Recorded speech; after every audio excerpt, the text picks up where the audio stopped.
Metals have shaped human history in remarkable ways. In fact, entire periods of civilization are named after metals: the Copper Age, the Bronze Age, the Iron Age, and later the Steel Age, which powered the Industrial Revolution. What makes metals special is their structure and composition. The periodic table is not just a tool for chemistry, it is also a map of materials. About 75% of all elements in the periodic table are metals, which are mainly located on the left and center of the table.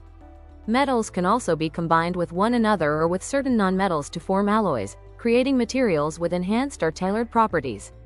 Metallic bonding is the interaction between positively charged metal ion cores and a sea of delocalized valence electrons that move freely around them.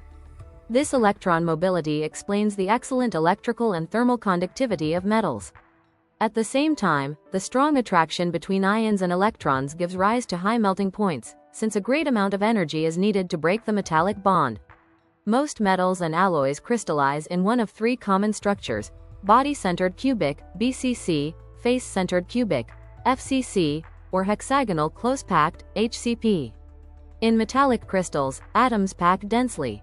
In the BCC structure, atoms sit at the cube corners with one at the center, while in FCC and HCP they pack more tightly, like stacked billiard balls, achieving higher efficiency. Metals generally have a high density due to a combination of their atomic mass and atomic packing.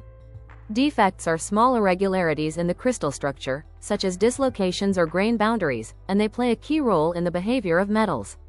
They allow atomic layers to slide over one another, and because metallic bonds are non-directional, this explains their plasticity and makes pure metals soft and malleable. In alloys, atoms of different sizes disturb the regular arrangement, hindering dislocation motion and making the material stronger and harder. Elastic deformation is the reversible stretching of interatomic bonds, without dislocation movement or slipping of atomic planes. When a small force below the yield strength is applied, atoms are displaced and return to their original positions when the force is removed. Plastic deformation occurs when the applied force exceeds the yield strength, causing atomic planes to slide. Slipping allows metals to deform plastically. As dislocations move along slip planes, the resulting displacements remain after the force is removed and result in permanent deformation. Metals can be classified by their iron content into ferrous and non-ferrous metals. Ferrous metals are based on iron and are often combined with small amounts of elements like carbon, manganese, nickel, or chromium to enhance their properties. Non-ferrous metals, on the other hand, contain no significant iron. Common examples of non-ferrous metals include aluminum, copper, zinc, tin, silver, and gold. In summary, metals generally have a high density and a high melting temperature.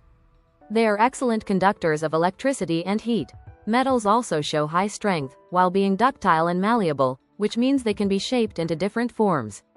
In addition, they reflect light, which gives them their characteristic shiny appearance. These properties make metals highly interesting materials for a wide variety of applications. In biomedicine, they are used to create implants, surgical instruments, and stents that interact safely with the human body. In structural engineering, metals provide the strength and durability needed for bridges, buildings, and transportation systems. In electronics, their conductivity enables everything from wiring to microchips. And in the field of energy, metals are essential for turbines, batteries, and renewable energy technologies.